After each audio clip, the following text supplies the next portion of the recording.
Hello everyone, मैं हूं सचिन और आप सबका बहुत बहुत स्वागत है मेरे इस यूट्यूब चैनल पे। और पीएचपी के आज के क्लास में हम लोग देखने वाले हैं डाटाबेस कनेक्शन। ठीक है कि पीएचपी कोड से हम लोग किस प्रकार से माई सीक्वल डाटाबेस को कनेक्ट करते हैं, यही आज के क्लास में हम लोग देखेंगे। तो क्लास शुरू करने से पहले मैं आपको बता देता हूँ कि मैंने क्या क्या किया करके रखा है। जैसे सबसे पहले मैंने यहाँ पे PHP माई एडमिन में एक डाटाबेस क्रिएट किया है जिसका नाम है वेब डेव। ऐसा तो बहुत सारा डाटाबेस है, बस जो कनेक्शन हम लोग करेंगे, जो न्यू डाटाबेस मैं यहाँ पे क्रिएट किया हूँ वो है वेब डेव इस क्लास के लिए। ठीक है। दूसरा चीज, मैंने एक फोल्डर बनाया है आपका htdocs नाम का जो फोल्डर है उसके अंदर में PHP बेसिक नाम का, और उसके अंदर में एक फाइल है connection.php। ठीक है। और उसको मैं अपना कोड एडिटर में खोल के रखा हूँ। ठीक है। अब यहाँ पे हम लोग देखेंगे कनेक्शन का कोड। ठीक है। तो सबसे पहले यहाँ पे हम लोग PHP टैग ओपन क्लोज कर लेते हैं, और उसके बाद में सबसे पहला तरीका जो हम लोग देखेंगे कनेक्शन करने का वो क्या रहेगा, वो रहेगा आपका MySQLi प्रोसीजरल वे। ठीक है। ठीक है। अभी देखिए इसमें करना क्या होता है हम लोग को। सबसे पहले एक वेरिएबल हम लोग ले लेते हैं। ठीक है। उसके बाद में अब एक फंक्शन का हम लोग यूज करते हैं। कौन सा फंक्शन का? MySQLi अंडरस्कोर CONNECT कनेक्ट, और फिर ब्रैकेट ओपन क्लोज, और इसके अंदर में हम लोग को सबसे पहले यहाँ पे लोकल मतलब हमारा होस्ट का नाम देना होता है, जो कि होता है लोकल होस्ट। ठीक है। तो यहाँ पे हम लोग लिखेंगे लोकल LOCL लोकल, उसके बाद HOST होस्ट। ठीक है। उसके बाद में हम लोग देते हैं यहाँ पे यूजर का नाम। बाय डिफॉल्ट यूजर का नाम रूट होता है, अगर आप कुछ चेंज किए होंगे तो आप अपना यहाँ पे यूजर का नाम दीजिएगा। फिर पासवर्ड होता है, तो मैंने कोई पासवर्ड नहीं दिया है, बाय डिफॉल्ट पासवर्ड रहता नहीं है। अगर आप पासवर्ड दिए होंगे तो यहाँ पे आप पासवर्ड दीजिएगा। और उसके बाद में आपका डाटाबेस का नाम, जैसे मैंने जो डाटाबेस क्रिएट किया है उसका नाम है वेब डेव, तो मैं यहाँ पे वो नाम दे रहा हूँ। बस इतना सा कोड हम लोगों को लिखना होता है। अब हम लोग अगर जाके यहाँ पे अभी देखें, यहाँ पे अगर मैं इसको रिफ्रेश करूँ, देखिए तब भी देखिए यहाँ कुछ डिस्प्ले नहीं हो रहा। कनेक्शन तो हो गया है ना।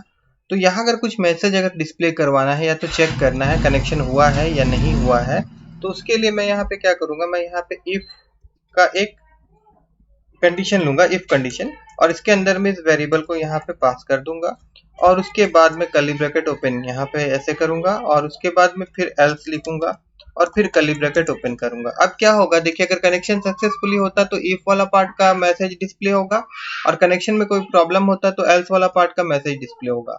अब यहाँ पे मैं मैसेज लिख रहा हूँ इको। अगर कनेक्शन हो जाता है तो यहाँ पे मैं दिखाऊंगा कनेक्टेड। ठीक है। और अगर नहीं होता है तो मैं डिस्प्ले करवाऊंगा नॉट कनेक्टेड।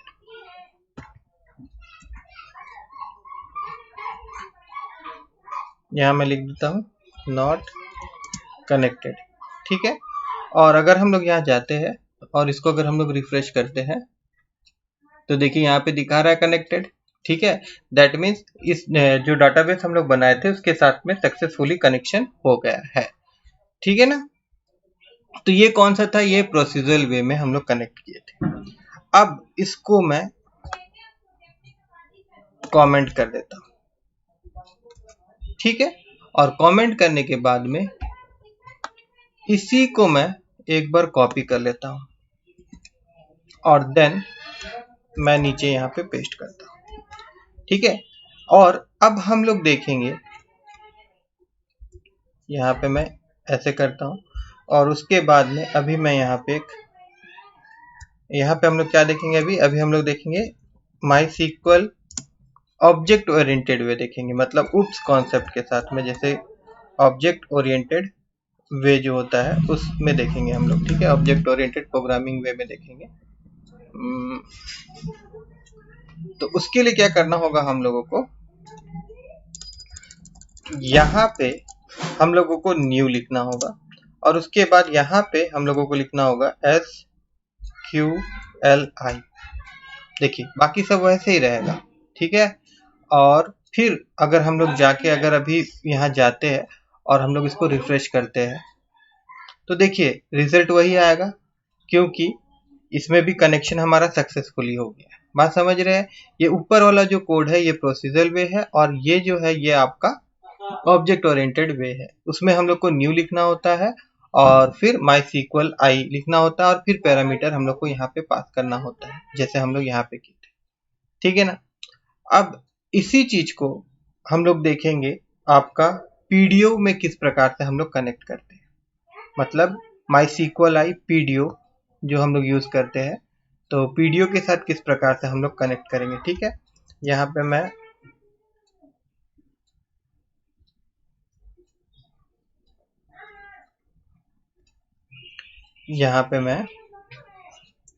लिखता हूँ। अभी हम लोग देखेंगे पीडीओ के साथ कनेक्ट करना है ना, पीडीओ के साथ जो कोड होता है उसके साथ कनेक्ट करना। तो ऊपर में ये जो लिखा हुआ है इसको भी मैं यहाँ पे क्या करता हूँ, कमेंट कर देता हूँ।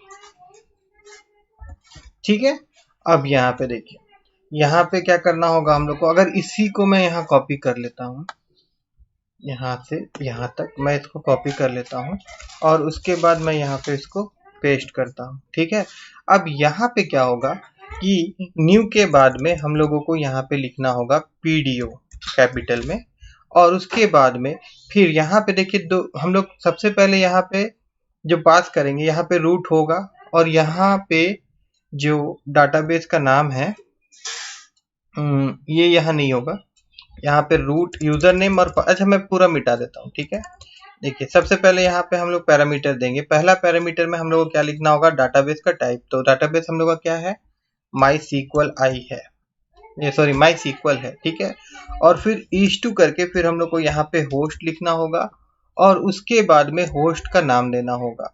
तो हमारा होस्ट का नाम जो है वो क्या है, हमारा होस्ट का नाम है लोकल होस्ट। तो यहाँ पे हम लोग को लिखना होगा local HOST host, local host. ठीक है, उसके बाद इसको यहाँ पे हम लोग बंद करेंगे और फिर हम लोग को यहाँ पे क्या लिखना होगा, DB नेम, मतलब डाटाबेस के नाम भी हम लोग यहीं पे देंगे। देखिए एक ही सिंगल इन्वर्टेड कॉमा के अंदर में, मतलब पहला पैरामीटर में हम लोग MySQL आई डाटाबेस का टाइप दिए और होस्ट का नाम दिए, और उसके बाद डाटाबेस का जो नाम है वो भी हम लोग यहीं दे रहे हैं। ठीक है, तो डाटाबेस नेम इक्वल टू, और फिर जो हम लोग का डाटाबेस का नाम है, जैसे हम लोग का डाटाबेस का नाम क्या है, वेब डेव। ठीक है, इसको हम लोग यहाँ पे लिख देंगे। उसके बाद में फिर कॉमा देंगे और नेक्स्ट पैरामीटर जो होगा यहाँ पे हम लोग यूजर का नाम देंगे रूट, और फिर उसके बाद जो पैरामीटर है वहां हम लोग पासवर्ड देंगे। ठीक है, पासवर्ड दे दिए। अब अगर हम लोग चेक करते हैं और यहाँ पे हम लोग इसको रिफ्रेश करते हैं तो देखिए यहाँ पे भी कनेक्ट दिखा रहा, मतलब इसके साथ भी सक्सेसफुली कनेक्शन हो गया। तो ये 3 तरीका होता है डाटाबेस के साथ में कनेक्ट करने का। ठीक है, ये पीडीओ हो गया, ये आपका MySQL आई ऑब्जेक्ट ओरिएंटेड वे हो गया, और ये MySQL I connect function use करते हैं जब हम लोग प्रोसीजरल वे में हम लोग जब डाटाबेस का कनेक्शन करते हैं। ठीक है, अब देखिए यहां से मैं फिलहाल ये जो पीडीओ है इसको मैं हटा देता हूं, और ऊपर में जो प्रोसीजर है उसको भी मैं हटा देता हूं। ठीक है, और यहाँ पे इसको मैं रहने देता हूँ फिलहाल के लिए। ठीक है, रहने नहीं दूंगा, बस इसको मैं यहाँ रख रहा हूँ कमेंट के साथ ही। अच्छा ठीक, और देखिए अब यही चीज अगर हम लोग को मान लीजिए कि उप्स कॉन्सेप्ट के हिसाब से अगर हम लोग को डाटाबेस में कनेक्शन करना है क्लास और ऑब्जेक्ट की तरह लेके, तो उसको हम लोग कैसे करेंगे। तो उसके लिए मैं यहाँ पे देखिए क्लास बना रहा हूँ डाटाबेस .php नाम का। ठीक है, अब यहाँ पे हम लोग PHP टैग ओपन क्लोज कर लेते हैं, और उसके बाद में सिंपल क्या करेंगे, हम लोग एक क्लास भी बनाएंगे। तो यहाँ पे जो क्लास होगा तो उसका नाम भी हम लोग क्या दे देंगे, डाटा बेस। ठीक है, फिर कर्ली ब्रैकेट ओपन क्लोज। ठीक है, अब देखिए यहाँ पे हम लोग क्या करेंगे, यहाँ पे जो सेम इसी तरीका से ही हम लोग को कोड लिखना होता है ना। तो यहाँ पे हम लोग वेरिएबल भी बना सकते थे और उसमें भी हम लोग पास कर सकते थे। जैसे कि अगर मैं यहाँ पे सबको हटा दूं, ठीक है, और यहाँ पे मैं वेरिएबल बनाऊं, जैसे कि मैं यहाँ पे लिखूं होस्ट। ठीक है, और यहाँ होस्ट लिखने के बाद में मैं इक्वल टू करके यहाँ पे मैं लिख दूं लोकल होस्ट, और उसके बाद में फिर मैं यहाँ जाऊँ और फिर मैं यहाँ लिखूँ यूज़र, दैट मीन्स ये यूज़र नेम के लिए, और यहाँ पे मैं लिख दूँ रूट, और उसके बाद में फिर मैं यहाँ जाऊँ और उसके बाद में फिर यहाँ पे मैं लिख दूँ पासवर्ड के लिए PSS, और उसके बाद इसको मैं खाली छोड़ दूँ, और उसके बाद फिर मैं यहाँ पे DB बनाऊँ, DB डाटाबेस का जो नाम है उसके लिए, और यहाँ पे मैं WEB वेब और DEB जो डाटाबेस का नाम है वो लिखूँ। ठीक है। अब इस वेरिएबल को अगर हम लोगों को यहाँ पे पास करना होता तो क्या करते, इन्वर्टेड कॉमा के साथ नहीं लिखते, हम लोग डायरेक्ट यहाँ पे क्या कर देते, होस्ट का जगह में हम लोग यहाँ होस्ट नाम का वेरिएबल लिख देते, रूट का जगह में वहाँ पे हम लोग क्या लिखे थे, यूज़र, तो यहाँ पे हम लोग यूज़र नाम का वेरिएबल पास कर देते। यहाँ पे खाली जगह रखने का जगह में हम लोग क्या करते, यहाँ पे हम लोग पास नाम का जो वेरिएबल बनाए थे उसको पास कर देते, और यहाँ पे जो वेब लिखा हुआ है, मतलब डाटाबेस का जो नाम है उसका जगह में हम लोग DB लिख देते, तभी हमारा काम वैसे ही करता है ना। तो अब यही चीज हम लोग यहाँ पे क्लास के अंदर कैसे करेंगे, देखिए। तो क्लास के अंदर करने के लिए हम लोग को इस प्रकार से वेरिएबल डिक्लेयर करना है।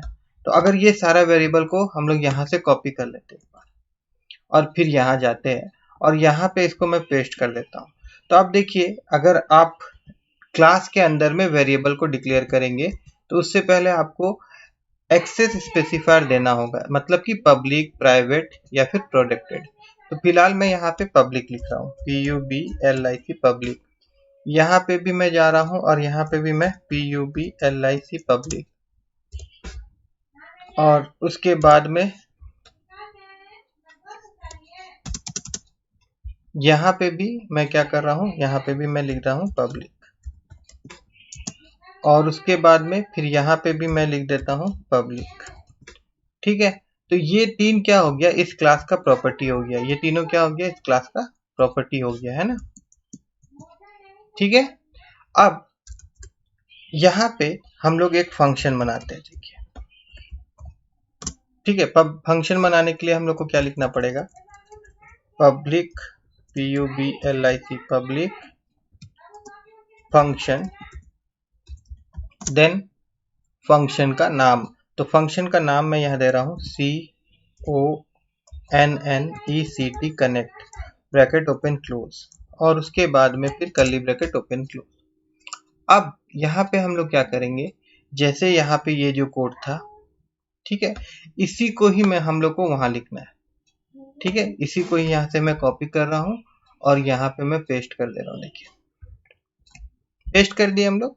अब यहाँ पे क्या होगा, देखिए ये जो वेरिएबल हम लोग बनाए थे, एक्चुअली में इसको जब हम लोग यहाँ पे कॉल करेंगे, यहाँ पे इसका यूज करेंगे, तो हम लोग को इस प्रकार से करना होगा। यहाँ पे हम लोग को दिस लिखना होगा और फिर एरो साइन देना होगा। ऐसे हम लोग डायरेक्ट जैसे वहां पे वेरिएबल का यूज करते थे क्लास के अंदर में, उस प्रकार से हम लोग यूज नहीं करेंगे। देखिए सब में हम लोग को दिस और फिर एरो साइन, सब में हम लोग का लिखना होगा दिस और फिर एरो साइन।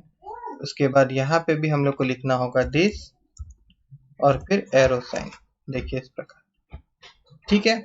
और उसके बाद कुछ अगर मैसेज हम लोग को दिखाना है तो ये वाला चीज हम लोग वहां पे भी लिख सकते हैं उस फंक्शन के अंदर में। यहाँ पे मैं जाता हूँ और उसके बाद यहाँ, और देन यहाँ पे मैं ऐसे लिखता हूँ। ठीक है। अब यहाँ पे देखिए जो एक कौन दिया हुआ है ना, तो इसके लिए भी ऊपर में एक वेरिएबल हम लोग बना लेते हैं, प्रॉपर्टी हम लोग यहाँ पे एक बना लेते हैं। तो यहाँ पे मैं लिखता हूँ CON कॉन, ऐसे नहीं, public PUBLIC public $CONN con. ठीक है। अब यहाँ पे क्या होगा, हम लोग को डायरेक्ट नहीं लिख सकते, हम लोग को इस प्रकार से दिस लिखना होगा। और इफ के अंदर में भी यहाँ पे हम लोग डायरेक्ट नहीं लिख सकते, यहाँ पे भी हम लोग को लिखना होगा दिस और उसके बाद एरो साइन। ठीक है।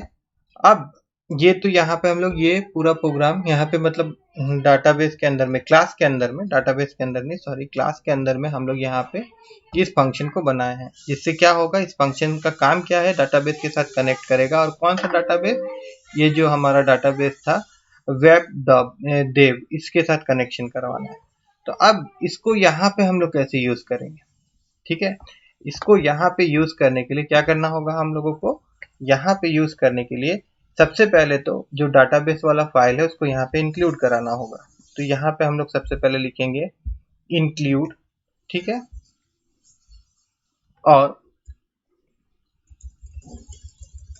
यहाँ पे इन्वर्टेड कॉमा के अंदर में जो हमारा फाइल नेम है वो हम लोग लिखेंगे, जैसे database डॉट php, इस तरह से, ठीक है।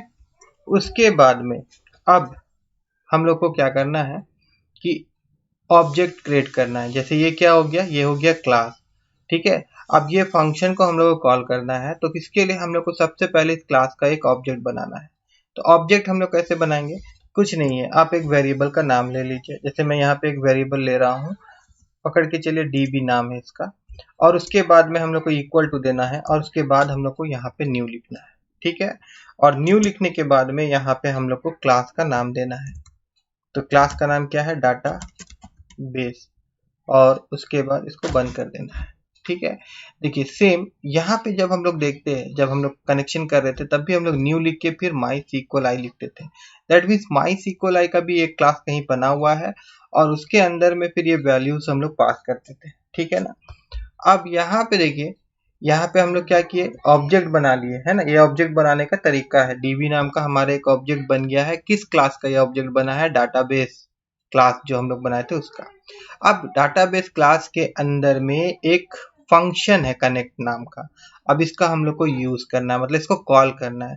तो इसको कॉल करने के लिए क्या करना होगा, इसको कॉल करने के लिए हम लोगों को यहाँ पे ऑब्जेक्ट का नाम लिखना होगा, फिर एरो साइन देना होगा, और उसके बाद में उस फंक्शन, जो फंक्शन हम लोग वहां से कॉल कर रहे हैं, जैसे कि कनेक्ट, ठीक है, इस फंक्शन का नाम यहाँ देना होगा। देखिए यहाँ पे फंक्शन का नाम क्या है, कनेक्ट है, तो यहाँ पे हम लोग को इस प्रकार से कनेक्ट लिखना होगा।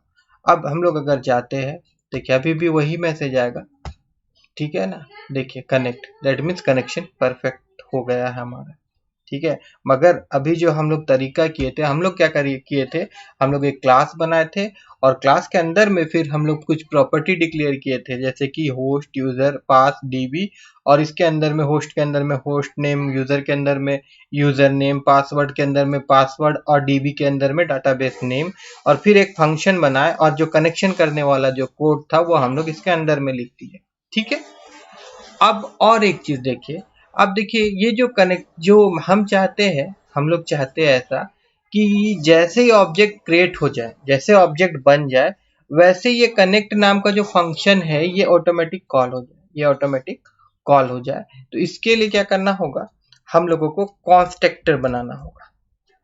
तो कॉन्स्ट्रक्टर बनाने के लिए क्या लिखना पड़ेगा, पब्लिक फंक्शन और डबल अंडर स्कोर। देखिए यहाँ पे पब्लिक फंक्शन, उसके बाद डबल अंडर स्कोर, उसके बाद कॉन्स्ट्रक्ट लिखना होता है। ये कॉन्स्ट्रक्टर इस तरह से बनता है।